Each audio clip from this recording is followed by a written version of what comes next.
मोहितपुर नाम की एक गांव में मनिका नाम की एक लड़की रहती थी। वो बाकी लड़कियों से कुछ अलग ही थी।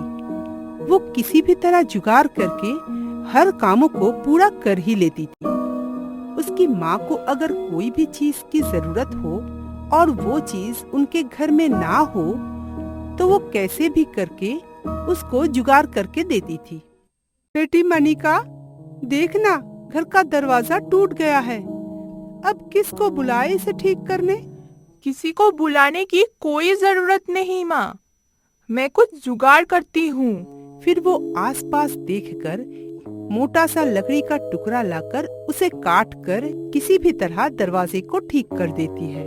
अरे वाह बेटी, ये तो ठीक हो गई। ऐसे ही वो जुगाड़ करके हर कामों को किसी भी तरह पूरा कर ही लेती थी। ऐसा करके दिन बीतता गया। मनिका अब शादी के लायक हो गई तो एक दिन उसकी माँ ने उसे पास बुलाई। मनिका बेटी, जरा सुनना। हाँ माँ। बेटी, मुझे कुछ बात करनी है तुझसे। हाँ बोलो, क्या बात कहनी है? बेटी, तेरे पिताजी रोशन नाम के एक लड़के के साथ तेरी शादी तय करके आए हैं। लेकिन माँ, मैं पिताजी को तो कुछ नहीं बोल सकती। पर माँ, आप तो जानती है ना, मुझे अभी शादी नहीं करनी है। बेटी, रिश्ता अच्छा है, हमारे पास वाले गांव में ही रहता है, हमारे नजदीक ही रहेगी और सबसे बड़ी बात, लड़का भी अच्छा है। लेकिन माँ। लेकिन कुछ नहीं बेटी, अब तो ना मत कर मेरी बच्ची। फिर कुछ ही दिनों में मनिका की शादी रोशन के साथ हो जाती है। शादी के कुछ दिन बाद, बहू। हाँ माँ जी, बोलिए। बहू, मेरी तबीयत थोड़ी ठीक नहीं लग रही है। क्या हुआ माँ जी आपको? ऐसे जैसे कुछ नहीं, लेकिन थोड़ी सी थकान सी लग रही है। तू एक काम कर, आज का रोटी तू बना ले। ठीक है माँ जी। ये बोलकर मनिका रसोई में चली जाती है और वहाँ जाकर सोचती है। शादी से पहले मेरी माँ कहा करती थी कि मेरे साथ कुछ काम सीख ले, रोटी पकाना सीख ले। अगर तुझे सब काम आएंगे तो ससुराल में सब तुझे प्यार करेंगे। पर मैंने उनकी बात तब नहीं मानी। अगर मैं तब उनकी बात मान लेती तो मुझे इस परेशानी में आज नहीं पड़ना पड़ता। बहू, तू अब तक कर क्या रही है रसोई में? तुझे रोटी पकाना आता भी है कि नहीं? मनिका कुछ नहीं कहती, चुपचाप से आटा गूंदने बैठ जाती है और फिर सोचती है। आटा गूंद तो लूंगी, पर रोटी गोल कैसे बनाऊं? अगर टेढ़ी मेढ़ी रोटी सबको परोसी तो सब मुझे ताना मारेंगे। तभी उसे एक जुगाड़ सूझती है।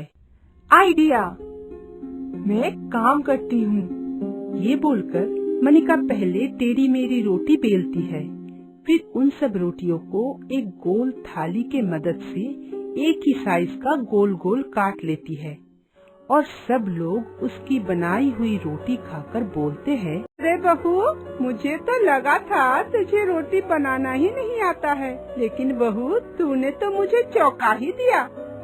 हाँ मनिका, ये सब रोटी तो एकदम गोल बनी है, मैं मान गया तुम्हें। रोटी बनाकर मनिका की ससुराल में बहुत नाम हुई। सभी उससे काफी खुश थे।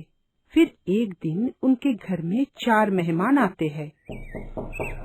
बहू, जरा देखो कौन आया है। आई माँ जी। बहू, तुम्हारी सास घर में है क्या? हाँ, माँ जी घर में ही है। आप लोग अंदर आइए ना। माँ जी, आपसे कुछ लोग मिलने आए हैं। आती हो बहू। अरे सविता बबीता। हाँ, तू चौंक गई ना? और नहीं तो क्या, कितने दिन हो गए तुम लोग नहीं आए मेरे घर में। और चिंटू और मुन्नी भी आई है, कितने बड़े हो गए हैं सब। ये तेरी बहू है क्या? हाँ, ये मेरी बहू है। सविता बता रही थी कि तूने अपने बेटे की शादी करवा दिया है, इसलिए बहू से मिलने चली आई। बहू, तो जाकर इनके खाने के लिए कुछ बना कर ले आ। जी माँ जी, अभी लाती हूँ। वो रसोई में जाकर देखती है कि अंडे के अलावा और कुछ भी नहीं है घर में। अरे, मेहमानों को देने के लिए तो कुछ भी नहीं है। सिर्फ अंडे पड़े हैं और वो भी 2 और मेहमान है 4। तब वो अपनी सास को बुलाई। माँ जी जरा एक बार सुनिए ना। आती हूँ बहू। क्या हुआ बहू?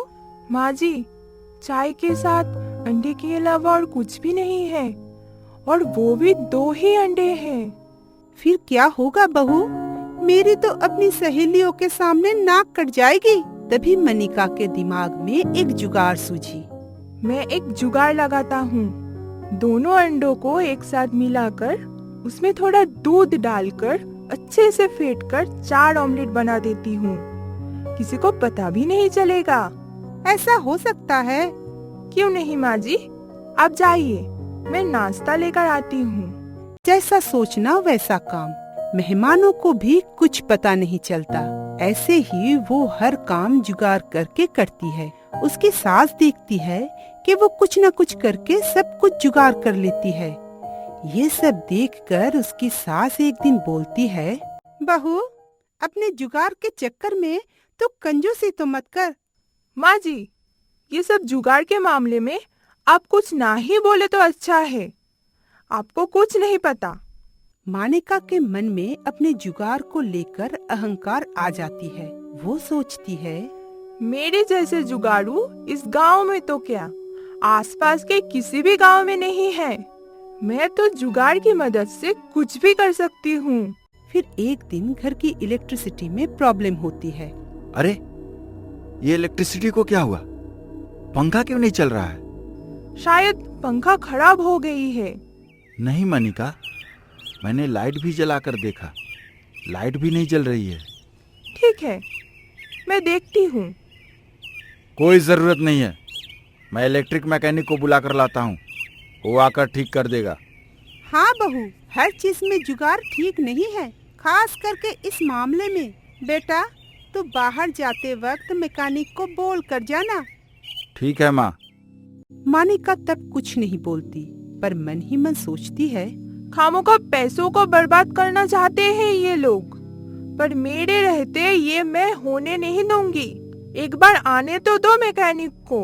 अरब बाहर जाते समय मैकेनिक को खबर दे देता है और थोड़ी ही देर में मैकेनिक घर में आ जाता है। भाभी जी मैं इलेक्ट्रिक ठीक करने आया हूँ।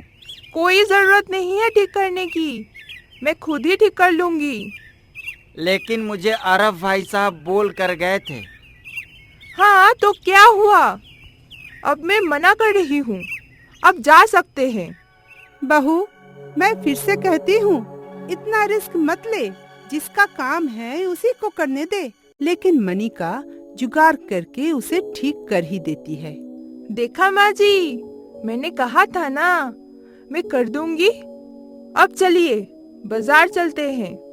फिर वो दोनों बाजार चली जाती है। कुछ देर बाद अरब घर लौट आया। फिर जैसे ही वो पंखा चलाने गया, अरे मैया रे मैया! करंट शॉक लगने पर वो जमीन पर गिर गया और बेहोश हो गया। कुछ ही देर में मनिका और उसकी सास घर लौट आई और आकर अरब को जमीन पर बेहोश देखकर दोनों घबरा गए। क्या हुआ जी आपको? क्या हुआ बेटा, तू गिर कैसे गया? फिर दोनों उसके मुंह पर पानी मारकर उसे होश में लाई। तब अरब ने कहा, माँ इस इलेक्ट्रिक बोर्ड से करंट लग गया मुझे बहुत जोर से, लगता है शॉर्ट हो गया है। मैकेनिक ने कैसे ठीक किया, अभी बुलाता हूँ उसे। रुकिए जी। नहीं मनिका, मैंने उसे ठीक से रिपेयर करने के लिए बोला था, तुमने देखा ना क्या हुआ। फिर मनिका रोने लगी और बोलने लगी, वो मैकेनिक सुबह आया था लेकिन मैंने उसे भगा दिया और फिर मैंने ही जुगाड़ लगाकर सब ठीक करना चाहा, पर लगता है नहीं हुआ। क्या तुम जानती नहीं हो क्या, इलेक्ट्रिक कितना खतरनाक चीज है, इससे तुमको कुछ भी हो सकता था। और ये जो शॉक मुझे लगा, इससे तो मैं मर भी सकता था। फिर मनिका को बहुत डांट पड़ी और तब मनिका को समझ आई सब जगह जुगाड़ नहीं चलता है, अपने काम पर उतना घमंड ठीक नहीं। फिर उसके सर से जुगाड़ का भूत उतर गया।